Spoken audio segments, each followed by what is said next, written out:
Many people have a home they dream of. A cabin on a lake, a cottage surrounded by flowers, a modern house. Maybe it's a specific house, one you saw in a magazine or in a movie or on a Facebook page. You give it a like and comment, breathtaking. I could live there in a heartbeat. But I have some bad news. You can't live there in a heartbeat. I can't live there. The richest person in the world can't live there. Because that house doesn't exist. It's AI. When I first saw this photo on my feed, I thought it was cute. But there were some inconsistencies that had me questioning if it was real. The metal roof looked really rusty, while the siding and the chimney looked perfect. There wasn't even one dead flower. The top window seemed somewhat off balance, but these could just be eccentricities of an old house. And that's when I saw it. The shingles. It's common to see a different pattern on the top of a Queen Anne or a folk Victorian. Maybe a fish scale cut, round, or diamond. But no actual shingle will ever have an amorphous squiggle, paired with a bizarre bronze shape on top. And once I started putting my architectural knowledge into this, it became easier and easier to see all the issues. Why does all the spindle work look completely different from each other? Why do all the brackets look like melted plastic? Why are the windows 3/3, a size I've never even heard of? Why does the door look like it has red and white lumps on it? And why is there a doorknob on both sides? Now, this photo was a hit. It has been shared over 7,000 times on this Facebook page, My Tiny House. And from what I've seen, it's this page's biggest success so far. But they've been working on making a white front gabled house popular for a while now. A white house in the woods, in a meadow, in another woods, in the woods in the snow, in a pond. And finally, a white house waving its final goodbye as it hurls itself into the ocean. Some of these backgrounds do give it away, but it can be really hard to recognize AI right now. Look at these two pink houses. Which one is AI? The one on the left looks a little worn, like it's seen better days, while the one on the right looks a little too perfect. Perfect symmetry, the details look a little too big. It has a glow about it that looks unrealistic. But that's a real house. It's a historic house in Connecticut called Roseland Cottage that's run by Historic New England. It was built in 1846 and is an early example of the popular Gothic Revival movement in the US. The house on the left was probably created sometime around March 23rd, 2024. Because the funniest part of the AI images on this page is just like all those white houses, they seem to be created around a specific search and posted right around the same time. I guess on social media, sometimes you have to throw a bunch of house pictures at the wall and see what stick-style house sticks. So you can watch the attempts. 3 wood cabins in the forest all posted at different times on March 6th. A blue house surrounded by flowers on March 8th. A red house surrounded by flowers on March 17th. A house on a hill with a roof made of Cheez-Its during the week of March 17th. A series of pink houses on March 23rd. Many of the commenters don't know that these houses aren't real. And I don't think they're wrong not to know. Why would this not be real? Is it really worth their time to zoom in and look at every little detail to see inconsistencies? Well, it might not be worth their time, but it's certainly worth mine. The very nonsense spindle work here. The door with no doorknob. The circular window that looks like it might be how you get to the nether. The verge boards that don't show any consistent pattern. A very slanted roof. The completely missing left column. The gibberish, extremely long address, the hammock defying gravity, and a green ball or lime also defying gravity. But these are the little details you can only see if you zoom in, pull out your magnifying glass, and really dive into being a historian and gravity expert. And the reason I think these images have gotten so good at passing our basic detection is because they're making the places look more worn. AI has gotten so much better at maximalism and wear and tear. When I previously thought of AI houses, I might have thought of a pink house like this. It has a shine to it. The grass is a perfect shade of green. All the plants have their little place. It looks manicured and in turn, pretty fake. It has more in common with those architectural renderings of big public buildings, with the ghosts of fully dressed businessmen littered everywhere. But these images don't have any of those trademarks we've come to expect of our fake images. If you like places with that pleasing decay, climbing plants, chipping paint, things that look a little worn down, it's easy for me and my fellow cottagecore girlies to get duped. There's thousands of roses. How are you not supposed to swoon? Every rose has its thorn, except the roses in that AI image and also Roseland Cottage. I may have picked a particularly AI-y picture of Roseland Cottage before. Here it is from another angle and another from further away. The thing that looks so fake about this house was actually part of its style. It was meant to be as pretty as a picture. It's a rural cottage that was supposed to be so woven into nature that it made the landscape even more beautiful. Now, to explain Gothic Revival in the United States, I have to talk about two men who were friends, colleagues, and have the most interchangeable names ever. Andrew Jackson Downing and Alexander Jackson Davis. Just two guys with the initials AJD who both loved the same style of house, illustrated books together, and made it immensely popular.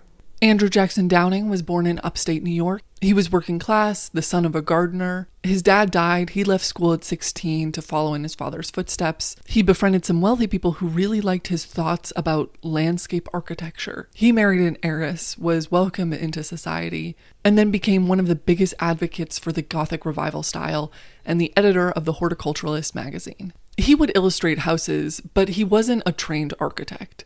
So he teamed up with a man who needs no introduction, because I already told you his name, Alexander Jackson Davis. Alexander Jackson Davis had been working for years at an architectural firm planning many a big Greek revival. But he also wrote a book called Rural Residences, made up of Gothic Revival houses that matched the style that Downing had been trying to communicate. They worked on a book together and then another, and they were often in correspondence. Downing forwarded a letter from a client attempting to explain what he wanted and what he struggled to find in a house.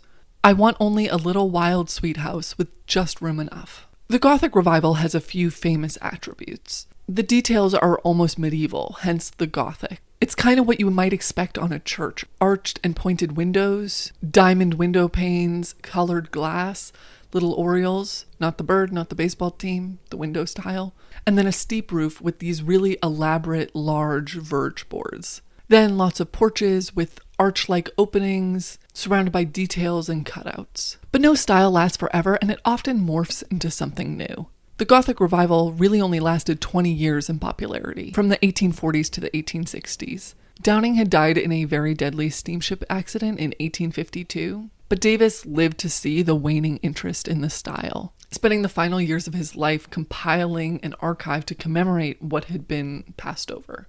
But how does all that relate to a silly AI house online?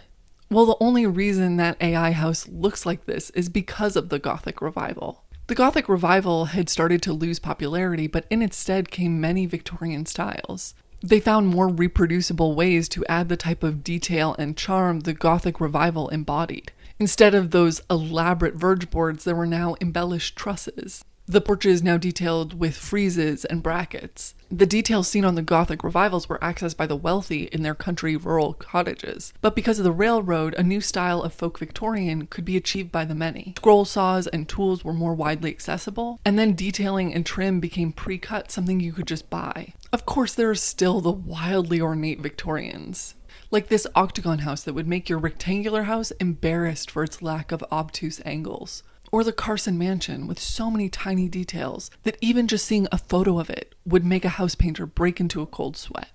But there are more chill versions of these houses, the ones that are beautiful and filled with details, but more modest in scale and scope. Last month, I went to the Hulda Klager Lilac Garden to record my podcast, and look at this house. A cute white farmhouse built in 1889, probably a folk Victorian, but it reminds me of another house I've seen. Oh yes, the AI house I built this whole video off of. It's not a direct duplicate, but the similarities are striking. The patterned wood shingle on the top half, the centered window, the front porch with lace-like brackets, a place just brimming with flowers and plants. And it's not like this singular house is being replicated by AI, but this real house is part of a long line of houses being replicated, shared, emulated thousands of times for decades and decades in the United States. But that wasn't done by AI, it was just people finding sketches and plans or using house kits to try and build attractive wood houses where they could live. But what kind of freaks me out about seeing these two houses side by side is I worry if you took a poll, I think a lot of people would choose the house that wasn't even real. I don't know if it's just the flowers or the unreal proportions of the unreal house, but it is really appealing. And when you think about it, it's an amalgamation of thousands of houses that were actually houses. And with a quick glance, you can almost see the charm of all those actual houses that were used to make this. But you can't walk into an AI house. Now, Downing, the guy who died in the explosion, wrote about the intention of the Gothic Revival houses he was dreaming up in his book, The Architecture of a Country House. And it talks a lot about a home's function. You may cover such a small house with very beautiful ornamental work if you please, but its beauty will not be satisfactory, because it is not expressive of the life of its inmates, and therefore it is destitute of truthfulness or significance, and the human mind is so constituted that the beauty must overlay the true to give permanent satisfaction. Hence, not only should the cottage aim to look like a cottage, but it should avoid all pretension to what it cannot honestly and faithfully be. And as its object is first utility and then beauty, the useful should never be sacrificed to the ornamental. And I don't know what's more ornamental than a house just made for a Facebook page. He mentioned permanent satisfaction, and I think in a lot of ways, that's what we're struggling with here. These AI homes cannot provide permanent satisfaction. They can't even provide momentary satisfaction because they're not even tangible. There's no front door you can walk in, no kitchen you can cook in, no bedroom where you can relax, no bathroom where you can shower. I've made that joke before. That's a joke reuse.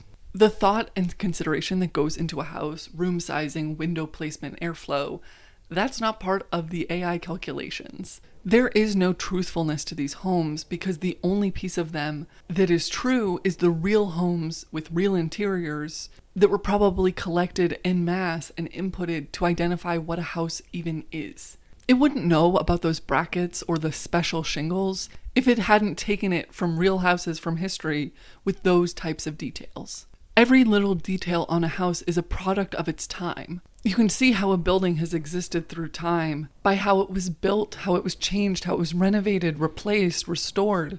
And although I'm frustrated by this Facebook page and all the pages like it, I'm not that worried about these specific images. If you're this deep on Facebook, you're probably seeing thousands of images a day, and this is possibly the least controversial. And if you look at the more recent houses that My Tiny Homes has posted, you'll see the AI is certainly showing. That is some Mario Sunshine water.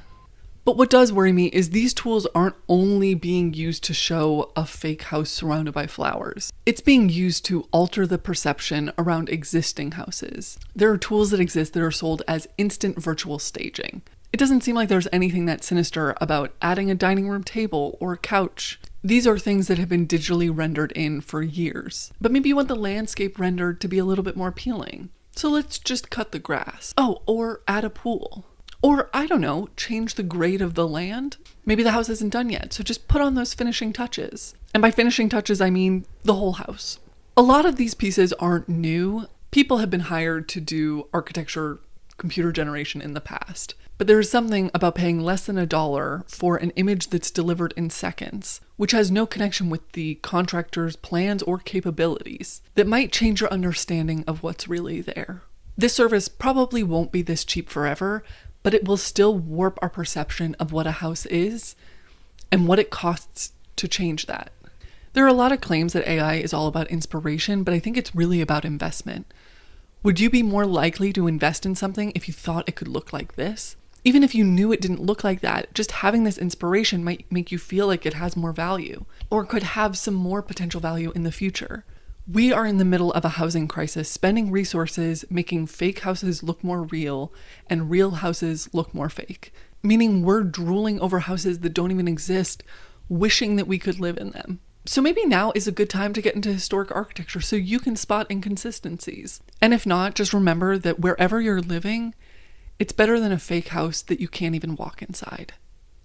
I joke that this channel is my virtual house, and by subscribing you're invited in, but this video might have just broke that entire concept. My podcast, Someone Lived Here, that I mentioned, has a new episode out. It's the true story of a Victorian woman who in her 40s originated hundreds of lilac cultivars at her house in Washington State. It's that White House that was an AI. I've also added a free newsletter on my Patreon, so free members can get my thoughts on the new Bridgerton series. This month on my Patreon, for paying members, I will be attempting to build a Gothic Revival house plan from one of those AJD books in The Sims, and I'm nervous. Thanks for coming. Bye. Bye.